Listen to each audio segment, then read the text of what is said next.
Nápoles, Itália, 1980. Aqui quem comanda o tráfico de drogas e o crime em geral é a Camorra, a máfia napolitana. Seus inimigos são simplesmente exterminados. Um dos chefes dessa máfia era, na época, um jovem de 20 anos. O nome, Pasquale Scotti. Segundo a polícia, é ele quem coordena as emboscadas e os assassinatos. Em 1983, Pasquale foi preso, mas ficou um ano na cadeia. Um dia, numa saída para ir ao hospital, ele escapou. Numa véspera de Natal, ele foi avisado pela polícia militar de que a janela estaria aberta com uma escadaria o esperando para descer e adentrar no veículo dos seus amigos. Quando adentrou no carro, ele percebeu que tratava-se de uma cilada, que ele seria exterminado. Aproveitando de um trânsito de Natal, ele abriu a porta e conseguiu fugir. Em 2005, 21 anos depois dessa fuga cinematográfica, Pasquale Scotti, que ainda estava foragido, foi condenado à prisão perpétua por 26 assassinatos. Nesta época, ele entrou para a lista dos criminosos mais procurados do mundo da Interpol, a polícia internacional que atua em 190 países. No Brasil, a Interpol é formada por um grupo de elite da Polícia Federal. Aqui e no exterior, esses agentes buscam informações, investigam qualquer pista que possa levar a um foragido. Onde o assassino Pasquale Scotti ficou escondido durante tanto tempo? Ele usava algum disfarce?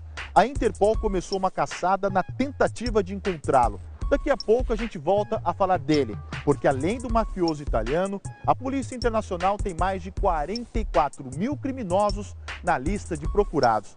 Quem estava nessa lista até março passado é Wesley de Moura Lima, condenado por desvio de dinheiro público, formação de quadrilha e falsificação de documentos em Minas Gerais. A pena, quase 7 anos de cadeia. Para não ser preso, ele mudou de estado, arrumou uma identidade falsa e virou empresário de jogadores de futebol. Um desses jogadores, o atacante Luciano, do Corinthians. Para enganar as pessoas, Wesley começou a usar documentos falsos. O nome, Marcos Ferreira dos Santos. A ideia é chegar, identificar o alvo ainda do lado de fora e já efetuar a prisão. A Interpol descobriu que Wesley estava na Embaixada Americana, em Brasília, para retirar o passaporte e o visto de entrada para os Estados Unidos, com nome falso. Foi preso antes. Conferência biométrica aí, por favor. O nome verdadeiro logo apareceu. Wesley Moura Lima. A defesa diz que está recorrendo da prisão, que o Wesley não tem condenação definitiva e que acredita na absolvição. O atacante Luciano, do Corinthians, afirmou que foi enganado e que já arrumou uma nova empresa para cuidar da carreira dele. Esse sistema que identificou Wesley de Moura Lima pela impressão digital vai ser usado nos aeroportos durante a Olimpíada do Rio, para tentar flagrar outros foragidos. O digital dele é inserido em nosso equipamento, é feita uma consulta ao banco de dados da Interpol. Em menos de 2 segundos nós temos a resposta e sabemos se a pessoa é procurada ou não pela Interpol. Agora, vamos voltar a falar do assassino mafioso Pasquale Scotti, condenado à prisão perpétua na Itália. A violência dele no comando da máfia virou tema deste livro-reportagem, O Fantasma Camorrista, lançado recentemente por uma editora italiana. O livro cita vários crimes comandados por Pasquale, como o assassinato de uma mulher que teve o corpo coberto com cal e enterrado. Em Nápoles, a correspondente Ilse Scamparini conversou com os dois autores. Havia um grupo armado bem consistente, de 7 a 8 pessoas, que matava todos os dias. Eles contam que Pasquale não era um mafioso comum. Era conhecido por sua elegância e pela sua cultura, alto nível de escolarização. Que tipo de bandido pode entrar na lista da Interpol? A gente imagina mafiosos, terroristas, mas o critério não é só ser muito violento. Leva-se em conta também a possibilidade do procurado ter fugido do país onde cometeu o crime. E pela primeira vez, a Interpol no Brasil fez uma lista dos principais foragidos do país. Sequestro, tráfico, corrupção. Por esses crimes, essas pessoas aqui entraram na lista dos 10 bandidos mais procurados pela Interpol. Estes dois são o colombiano William Pecerra e o chileno Marco Ortega. Eles participaram do sequestro do publicitário Washington Oliveto em 2001 em São Paulo. Em 2010, eles fugiram da cadeia. Já esta mulher é Vilma Cristina de Oliveira. Foi condenada em 2008 por tráfico internacional de pessoas. Ela participava de uma rede de prostituição que mandava brasileiras para a Espanha. Já este aqui é Marcelo Gomes de Oliveira, chefe de uma quadrilha de traficantes. Está foragido desde janeiro de 2015. Agora a gente vai falar um pouco deste homem aqui, Carlos Pinheiro, um corrupto irmão de um prefeito pedófilo.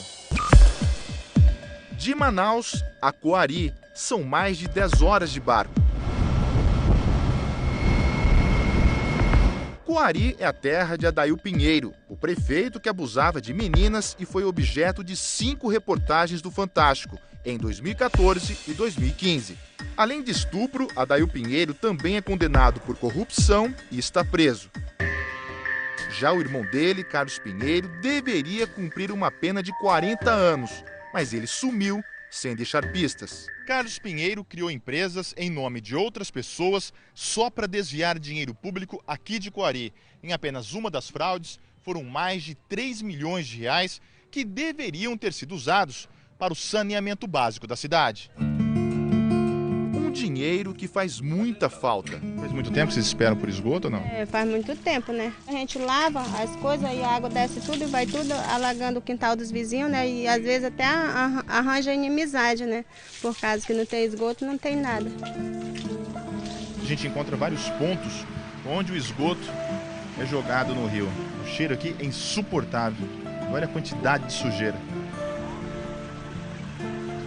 Durante todo o tempo que a gente fica aqui, sempre tem um carro seguindo a gente. E aquele carro, por exemplo, faz um bom tempo que monitora o nosso trabalho. Carlos Pinheiro pode ter fugido do Brasil e, por isso, foi parar na lista da Interpol. O que a gente busca é trazer essas pessoas para que elas possam responder aqui no país pelos crimes que cometeram. Na lista dos 10 mais procurados, não existe o número 1 ou escala de importância. Segundo a Interpol, todos têm a mesma prioridade nas investigações. Fizemos uma análise que levou em consideração o tempo de pena ao qual ela foi condenado, o tipo de delitos, o tempo que falta para prescrição para que esse crime não venha a ficar impune. Nós chegamos ao resultado com esses 10 mais que estão sendo anunciados agora. Dos 10 criminosos mais procurados pela Interpol no Brasil, a gente já mostrou esses 5 aqui. Faltam esses outros 5. Gilmar Bazédio é procurado por vários crimes, como tráfico de drogas e assassinato de um policial. Este aqui é Roger Uric. Ele espancou a mulher em 2004 no Ceará. Ela ficou paraplégica e ele nunca foi encontrado. Já os outros 3 procurados respondem por crimes contra crianças. Santo Martinelli é acusado de estuprar e matar uma menina de 6 anos, em Mato Grosso, em 2001. Há 15 anos, a polícia tenta localizá-lo.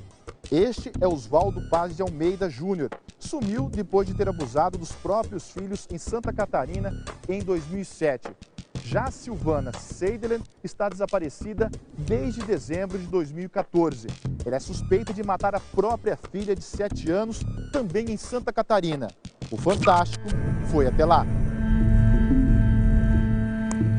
Primeiro, Silvana registrou um boletim de ocorrência, dizendo que a filha Carol tinha sumido. A menina morava com a mãe em Tubarão, a 130 quilômetros de Florianópolis. Os pais eram separados. O corpo da criança foi encontrado dentro de uma caixa de papelão na casa da mãe. Ela foi encontrada na noite do dia 22, já próximo à meia-noite, e com sinais de esganadura.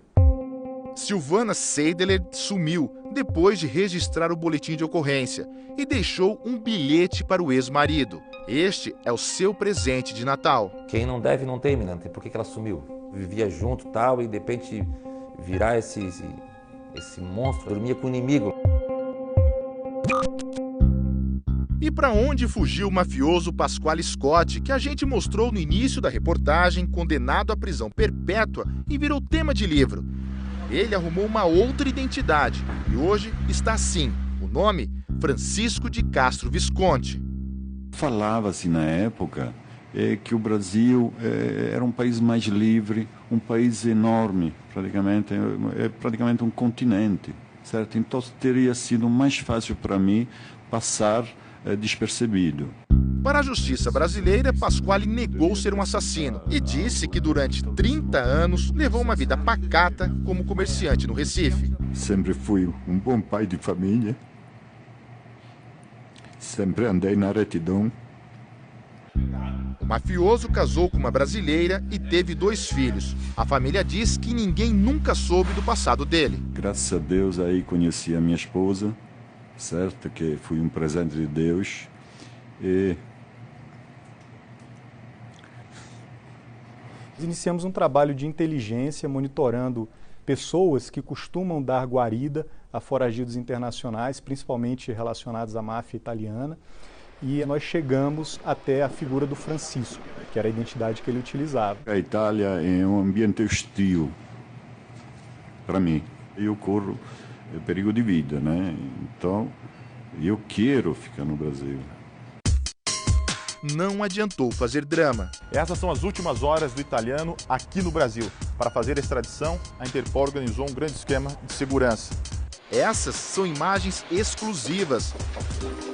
Depois de 12 horas de viagem e 30 anos longe, Pasquale estava de volta à Itália, onde na juventude comandou a máfia napolitana. A prisão do Pasquale Scott talvez tenha sido a prisão mais importante já realizada aqui no Brasil de um foragido internacional. A Interpol criou um aplicativo de celular para que a população possa dar pistas de algum procurado e quer aumentar a fiscalização. Nós temos uma fronteira terrestre imensa, temos também cruzeiros que passam pelo Brasil. A ideia no futuro é checar tudo isso? A ideia é que esse projeto venha a ser ampliado e aos poucos nós estamos incluindo mais informações nessa checagem. O Brasil é um paraíso para esses foragidos internacionais? Não mais. Muitos já julgaram o Brasil como um paraíso para refúgio, mas essa realidade mudou. O país onde a Interpol mais prende foragidos é o Brasil, média de 1 por semana. Um dos motivos, segundo a polícia, é que os dados de todos os passageiros de voos internacionais são checados. Toda vez que em um desses voos é identificada uma pessoa que possa significar um risco, a aeronave fica marcada com vermelho. Nesse momento, a equipe começa a realizar uma análise desse passageiro. Agora, com a divulgação dos 10 criminosos mais procurados do Brasil, as vítimas têm esperança de que todos eles tenham o mesmo fim do mafioso Pasquale Scott. Eu quero que ela pague pelo que ela fez. Eu gostaria que alguém denunciasse ela, se alguém tivesse contato com ela, que entregasse ela, que não tenha medo de fazer isso.